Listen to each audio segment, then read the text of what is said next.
आपके साथ हूं मैं रुबिका लियाकत। देखिए, पिछले हफ्ते शनिवार को लगभग यही टाइम रहा होगा जब ये क्लियर हो गया था कि यूपी में बीजेपी को क्लियर मैंडेट 325 सीटें मिल गई है और आज यही वो वक्त जब क्लियर हो गया है कि उत्तर प्रदेश को नया मुख्यमंत्री योगी आदित्यनाथ के रूप में मिल चुका है। कल शपथ ग्रहण समारोह होगा दोपहर 2:15 पर। योगी आदित्यनाथ लेंगे शपथ नए मुख्यमंत्री की, उनके साथ कई मंत्रियों का शपथ भी होना है।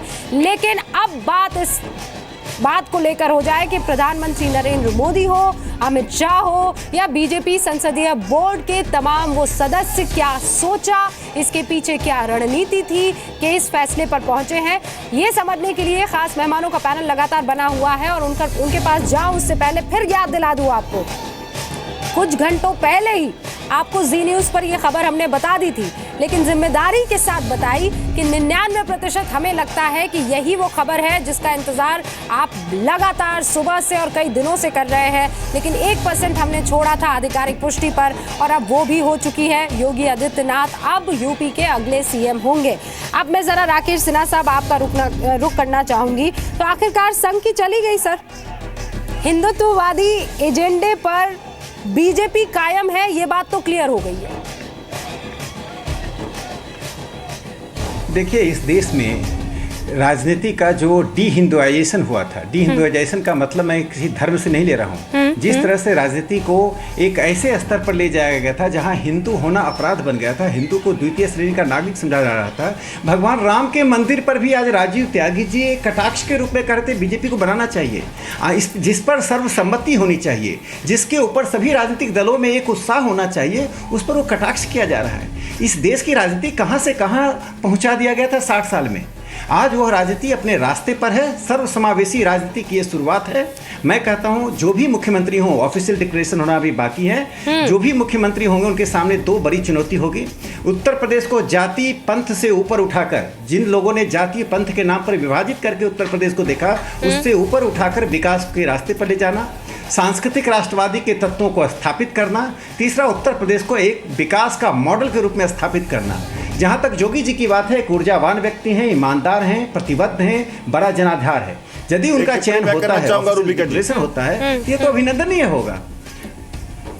ठीक है, राजीव त्यागी साहब इस पर आप टिप्पणी करना चाहते हैं, कर लीजिए। एक बार फिर मैं दर्शकों को बता देती हूँ कि योगी आदित्यनाथ पर लगातार मुहर लगने की बात आ रही है। हम अभी भी ऑफिशियल अनाउंसमेंट का इंतजार कर रहे हैं क्योंकि विधायक दल की बैठक अभी खत्म नहीं हुई है। जैसे ही खत्म होगी बाकायदा एक प्रेस कॉन्फ्रेंस होगी और उसके बाद ये चीज़ क्लियर हो जाएगी। लेकिन हमारे सूत्र ये कह रहे हैं कि ये बात अब लगभग तय है। एएनआई की तरफ से भी ये बात सामने रख दी गई है कि एक प्रस्तावना जारी की गई योगी आदित्यनाथ के नाम की और उस पर सर्वसम्मति से फैसला हो गया। लेकिन फिर भी हम इंतजार कर रहे हैं आधिकारिक पुष्टि का। राजीव जी, अब आप अपनी बात रखिए। भगवान श्री राम के मंदिर का निर्माण को लेकर के मैंने अपनी भावनाओं का प्रकटीकरण किया था, ना कि कोई कटाक्ष किया था।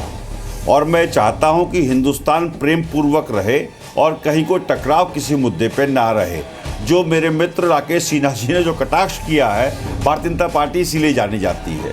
मैं तो ये भी कहूँगा गंगा का निर्मलीकरण होना चाहिए, क्योंकि गंगा का पानी को हम लोग शिव पे चढ़ाते हैं तो मुसलमान वजू करते हैं उसके पानी से, तो उसमें कैसी राजनीति हो गई।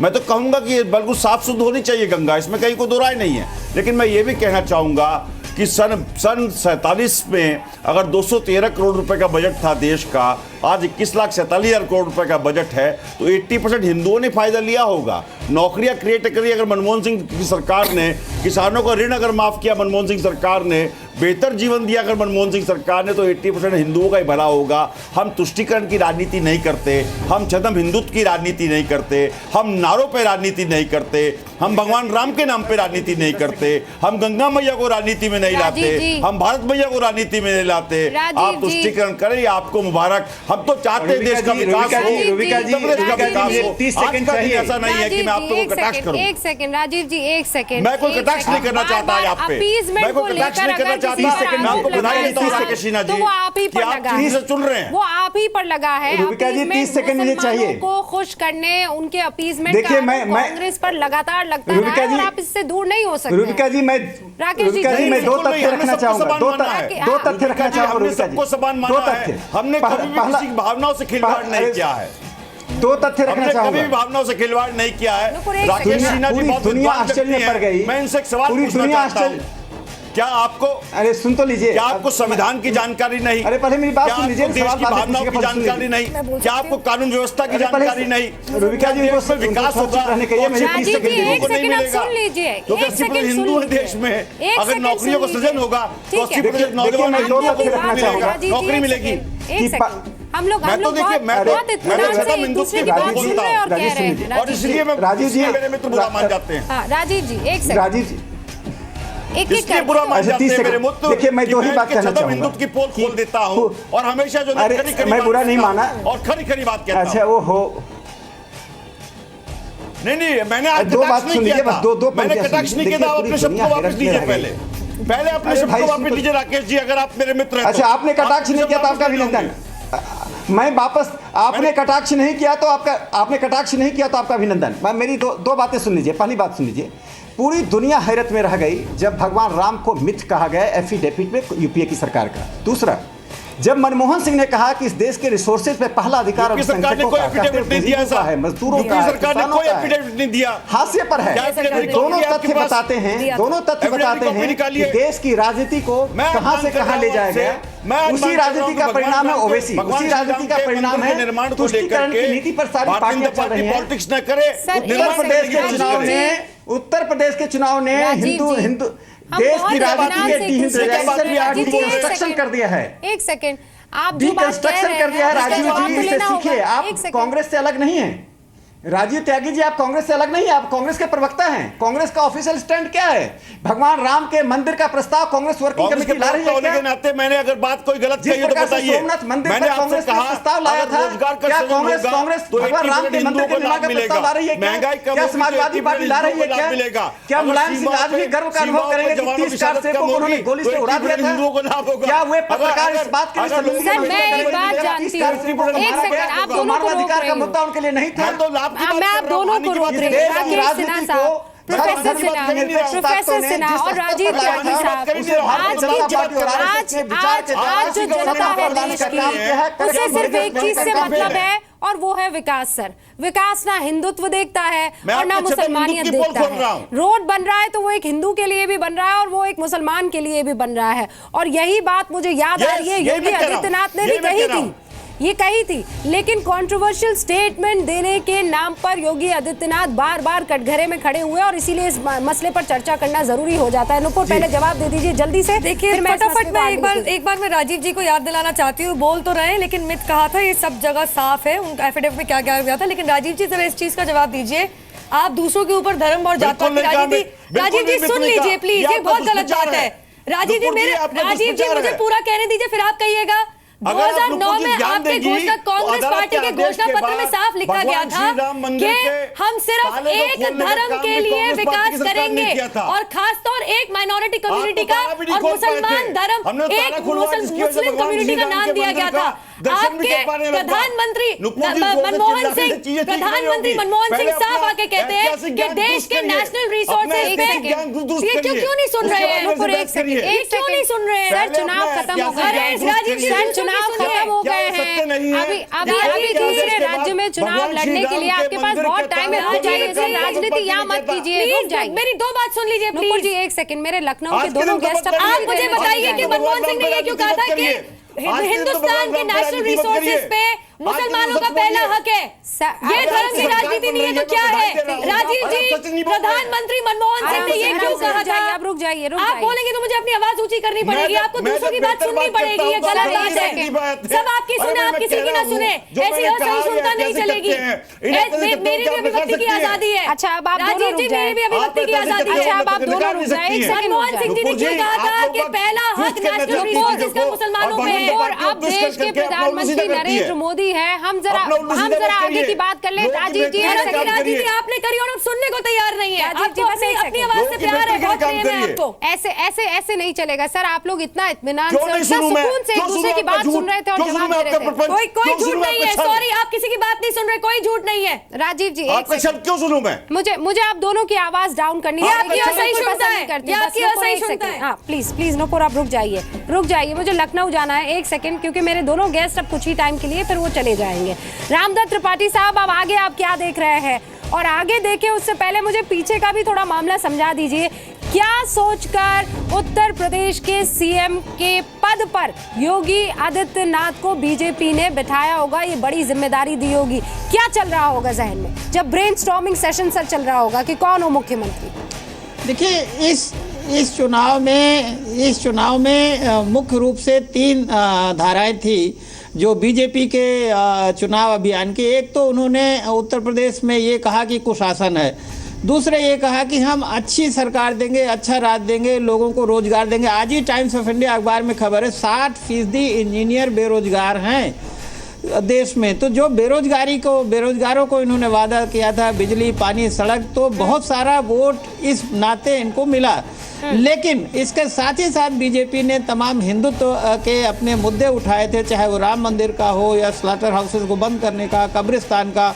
और ऐसा माना जाता है कि ये जो एक भी मुसलमान को टिकट नहीं दिया, तो जो एक एंटी मुस्लिम पोलराइजेशन कराया। और ऐसा लगता है कि अब बीजेपी विकास के बजाय अगले चुनावों के लिहाज से उसी की तरफ ज़्यादा बढ़ना चाहती है। नहीं तो ये जो मैंडेट अगर विकास का था, तो ऐसा प्रशासनिक क्षमता जिसकी सिद्ध हो सकता है योगी जी बहुत अच्छे मुख्यमंत्री हो, अच्छे प्रशासक हो, लेकिन अभी तक हम उनकी क्षमताओं के बारे में जानते नहीं हैं। तो अभी तक वो हिंदुत्व का चेहरा रहे हैं, तो माना जाएगा यही कि वो हिंदुत्व की राजनीति को आगे बढ़ाने के लिए मतलब उनको लाया आप ये गया कह रहे हैं एक परसेप्शन जो है, वो परसेप्शन प्रधानमंत्री नरेंद्र मोदी जो बात कहते हैं उससे कहीं भी फिट नहीं बैठ रहा है। नूपुर, इसका आप जवाब देना चाहेंगे? एक छोटे से ब्रेक के लिए मैं रुक रही हूँ, उसके बाद आप इस पर क्लैरिफिकेशन। रामदत्त त्रिपाठी जी, मुझे ये जानकारी मिल रही है कि अब आप कुछ कहना चाह रहे हैं, फिर मैं ब्रेक ले लूंगी। नहीं, मैंने कहा प्रधानमंत्री जी हमेशा 2 तरह की बात करते हैं। वो पब्लिक में कुछ कहते हैं, सेरेमोनियल फंक्शन में कुछ कहते हैं, और वास्तव में वो जाके फिर वो चुनाव के दौरान मंदिर में पूजा करते हैं, सोमनाथ हो चाहे काशी विश्वनाथ। तो वो अपना वो जो हिंदुत्व की धारा है, कट्टर हिंदुत्व की, उसको बनाए रखना चाहते हैं। हिंदुत्व तो गांधी जी भी थे, लेकिन उनकी तो हत्या की लोगों ने ना। गांधी से बड़ा तो कोई राम भक्त नहीं था, गांधी से बड़ा राम भक्त कोई नहीं था, फिर काहे उनकी हत्या की गई? मतलब आप ये कह रहे हैं कि वो एजेंडा तो रहेगा ही, उसके साथ बाकी सारी चीजें आएंगी, यानी विकास जो है वो रहना ही रहना है, लेकिन कहीं ना कहीं बैकड्रॉप में हिंदुत्व जो एजेंडा है, मुद्दा है, हिंदू होना पाप नहीं है। बिल्कुल ये जिस तरीके से सुना रहे हैं हिंदू होना पाप नहीं है। मैं भी हिंदू हूँ, मैं भी मंदिर जाती हूँ, तो इसमें मुद्दा बनाने की क्या बात है? इसमें ये मंदिर जा रहे तो उसमें मुद्दा हम भी हिंदू हैं, हम भी हिंदू हैं, हिंदू होना पाप नहीं है। जो प्रैक्टिसिंग हिंदू है, लेकिन आप ही हिंदू होना पाप बना रहे हैं, आप ही बनाते हैं पाप। तो इसमें शर्म आने वाली क्या बात है? सॉरी, आप ही उसको गुनाह बनाते हैं। नहीं, आई डोंट एग्री, आप ही गुनाह बनाते हैं। I don't agree with you, I don't agree with you. आप ही उसको पाप बनाते हैं। अगर कोई मंदिर जाके पूजा कर रहे हैं तो इसमें कोई पाप की बात आप ही उसका राजनीतिक इस्तेमाल करते हैं। बनाया जा रहा है। मैं इसमें सीरियस ऑब्जेक्शन दे रही हूँ आपकी कहीं भी बात। आप उसका राजनीतिक इस्तेमाल करते हैं। हिंदुत्व हो या मुसलमान हो, राजनीतिक इस्तेमाल नहीं होना चाहिए धर्म का। नहीं, आप कहना चाह रहे हैं प्रधानमंत्री मंदिर ना जाए, आप ये कहना चाह रहे हैं? और मीडिया फॉलो करना चाह रही, दिखाना चाह रही, उसका चुनाव के लिए इस्तेमाल नहीं करना चाहिए हमें अपनी आस्था का। वो तो हिंदू है, तो पहले कह चुके हैं। अपनी आस्था का इस्तेमाल चुनाव के लिए नहीं करना चाहिए। सॉरी, कोई इस्तेमाल नहीं कर रहा। आपके पास कोई सबूत नहीं है, आपके पास कोई सबूत नहीं है। और अगर कोई हिंदू प्रैक्टिसिंग हिंदू है तो मंदिर जाएगा और उसमें कोई गैर कानूनी काम नहीं हो रहा है, पाप हो रहा है। अब कायदे की खबर ये है कि उत्तर प्रदेश में तो हम भी जाते हैं, लेकिन हम मंदिर तो आप मीडिया फॉलो नहीं कर रही, इसमें कोई और इसमें हम कुछ नहीं कर सकते। आपके मंदिर जाने को मीडिया नहीं दिखाती, इसमें हम कुछ नहीं कर सकते। सर, मेरे जाने को भी नहीं दिखाती। सर, अब एक सेकंड में आप दोनों को रोक रही हूँ। ये देखिए, कुछ सेकंड पहले की तस्वीर, एकदम लाइव तस्वीरें आप देख रहे हैं। विधायक दल की बैठक खत्म हो गई है। सीएम और 2 डिप्टी सीएम आपको नजर आ रहे हैं। योगी आदित्यनाथ के गले में माला है, एक के बाद एक उनको बधाइयों का सिलसिला आप देख सकते हैं। योगी आदित्यनाथ की ये तस्वीर आप देख रहे थे, जो उत्तर प्रदेश के भावी सीएम है। अब तो बस मोहर लगनी बाकी है, और मोहर कैसे लगेगी अब से कुछ ही देर में प्रेस कॉन्फ्रेंस होगी और ऐलान कर दिया जाएगा। एक छोटे से ब्रेक के लिए रुक रहे हैं, लौटेंगे जल्दी। अच्छा, अब हमें ये जानकारी मिल रही है कि चूंकि कभी भी किसी भी वक्त ऐलान हो सकता है, तो हम ब्रेक नहीं ले रहे हैं। योगी आदित्यनाथ यूपी के नए सीएम होंगे। बीजेपी विधायक दल के नेता चुन लिए गए हैं योगी आदित्यनाथ। आप स्टेज देखिए, आपको यूपी की तस्वीर नजर आ जाएगी, यूपी के रिप्रेजेंटेशन की तस्वीर नजर आ जाएगी। एक तो सीएम यूपी के योगी आदित्यनाथ और 2 डिप्टी सीएम आपको नजर आ रहे हैं। योगी आदित्यनाथ गोरखपुर से 5 मर्तबा सांसद रह चुके हैं, और अब खबर यह है कि वो उत्तर प्रदेश के मुख्यमंत्री होंगे। रविंद्र हमारे संवाददाता हमारे साथ बने हुए हैं। रविंद्र, अब बस कुछ ही सेकंड का हम इंतजार करें, वो दरवाजे जो बंद थे वो खुल चुके हैं, अब तो ऐलान कभी भी हो जाएगा। तो कौन सा समाचार है जो पहले? तो ये बताएंगे सर कि अंदर क्या हुआ पूरा, वही निश्चित रूप से ये पूछे ना जी। निश्चित रूप से विधानमंडल दल की जो प्रक्रिया है हमारी, सभी सभा सांसद विधायक लोग यहाँ पर थे और उन्होंने उसका प्रस्ताव रखा। सुरेश जी ने प्रस्ताव रखा और सभी लोगों ने जो है उसको सहमति व्यक्त की। फिर उसके बाद सर योगी जी का नाम जब प्रस्ताव पारित हो गया, तो फिर वहाँ अंदर का थोड़ा माहौल दो जो हैं, उसके साथ साथ उप मुख्यमंत्रियों की भी घोषणा हुई।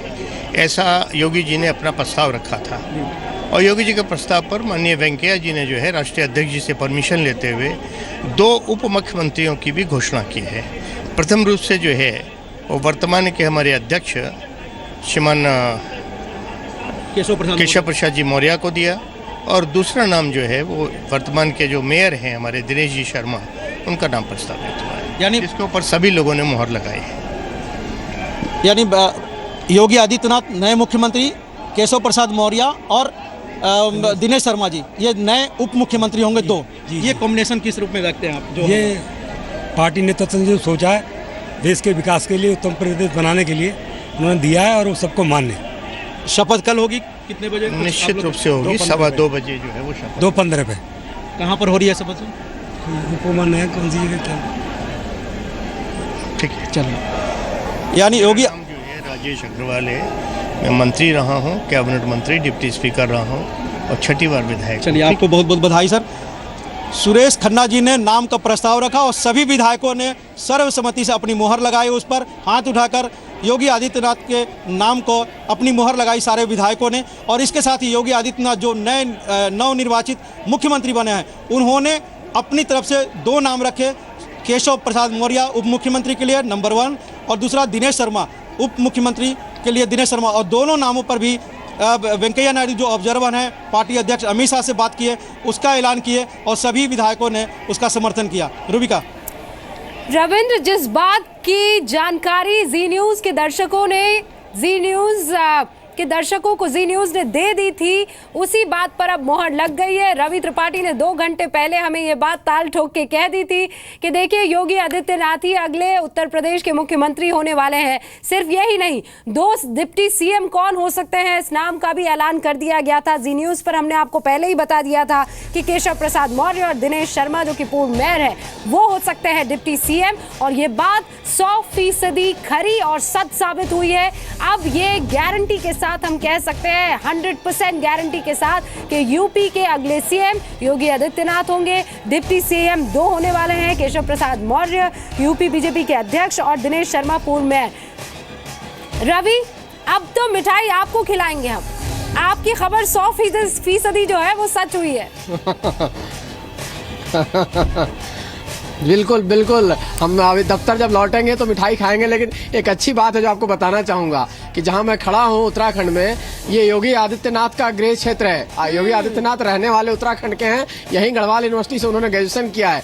तो एक अच्छी खबर ये भी है कि मैं उत्तराखंड में उस जगह पे हूँ जहाँ आज 2 मुख्यमंत्री आप देख रहे हैं। उत्तराखंड का मुख्यमंत्री तो उत्तराखंड का है ही, लेकिन जो उत्तर प्रदेश का मुख्यमंत्री हो रहा है वो भी उत्तराखंड से, और मैं उत्तराखंड में मौजूद हूँ इस वक्त। हाँ, तो बेसिकली आप वहाँ से भी मिठाई खाकर आएंगे। उत्तराखंड को एक सीएम मिला और मूल रूप से उत्तराखंड के ये योगी आदित्यनाथ जिनको अब यूपी की सीएमशिप जो है वो मिल रही है।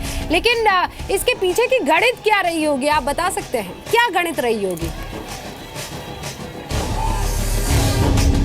देखिए, मैंने पहले से आपको कहा कि एक सेंटिमेंट का ध्यान रखा गया। जिस तरह से 300 से ज़्यादा सीटें दी लोगों ने, उसमें लोगों ने एक बात ध्यान रखा होगा कि उनका जो सेंटिमेंट है उसको हर्ट नहीं किया जाए।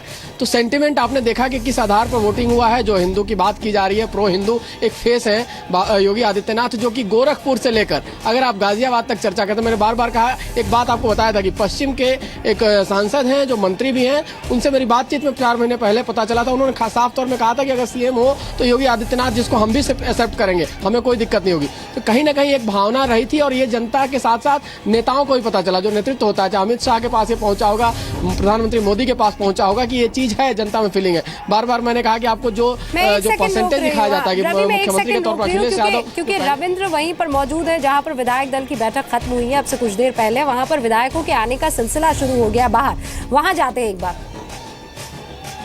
एक सवाल जरूर आता कि योगी आदित्यनाथ बने हैं, पूर्वांचल के कद्दावर नेता हैं, उनको किस तरह से इस काफ़ी चुनौती, क्योंकि उनकी एक छवि है, उस छवि से बाहर निकलकर विकास के एजेंडे, जो प्रधानमंत्री नरेंद्र मोदी का एजेंडा, उसको आगे बढ़ाना। नहीं, कई बार के वो सांसद रहे हैं, लोगों का लगातार उनको जन समर्थन मिलता है और भारी जन समर्थन मिलता है, और सिर्फ उनके क्षेत्र में ही नहीं बल्कि बड़े उत्तर प्रदेश के पार्ट में उनको जन समर्थन मिलता है। और मैं समझता हूँ कि और देश की आध्यात्मिक और सांस्कृतिक हमारी जो शक्ति है उसके लिए भी वो आवाज़ उठाते हैं, अपने देश के गरीबों के लिए भी, प्रदेश के गरीबों के लिए वो निरंतर आवाज़ उठाते हैं, किसानों के लिए आवाज़ उठाते हैं। ऐसे ही मुख्यमंत्री की आवश्यकता थी जो कि भारतीय जनता पार्टी ने दिया है। पंकज जी, आपके विरोधी जो विपक्षी दल है, हालांकि वो आरोप लगाएंगे, ऐसा कहा जाता है, आप अगर विपक्ष होंगे तो आप भी आरोप लगाएंगे जो सत्ता पक्ष पर, लेकिन अभी से कहना शुरू कर दिया कि गरीब और विकास की बात कर रहे थे प्रधानमंत्री नरेंद्र मोदी और बीजेपी। योगी आदित्यनाथ को बनाकर कहीं ना कहीं हिंदुत्व के बाद राम मंदिर को आगे लाएंगे 2019 तक। देखिए, योगी आदित्यनाथ जी उन्हीं गरीबों के, उन्हीं किसानों के भी नेता हैं, और जिन्होंने कि उनको एक बार नहीं कई बार इस गोरखपुर क्षेत्र से ही सांसद बनाने का काम किया है। तो लगातार वो तो विकास के एजेंडे को ही आगे बढ़ाने का उन्होंने काम किया है। यहाँ पर कई तरह की बातें होती थी, आप लोगों ने कैंपेन में कहा, पार्टी अध्यक्ष हो या प्रधानमंत्री हो, कि यहाँ पर जो गुंडागर्दी है इसे खत्म करना है। काउ स्लॉटर का बात जो होती है, स्लॉटर हाउस की बात होती है, और साथ ही कई तरह के विकास के एजेंडे की बात है। इसे कितना समय में आपकी सरकार जो बन रही है कल ओत लेगी? देखिए, जो हमारे संकल्प पत्र में है बिल्कुल उसी के अनुसार हमारी पार्टी काम करेगी, सरकार काम करेगी, मैं समझता हूँ। और जो भी अपेक्षाएं जनता की, उन अपेक्षाओं पर खरा उतरेगी। मैं बस अब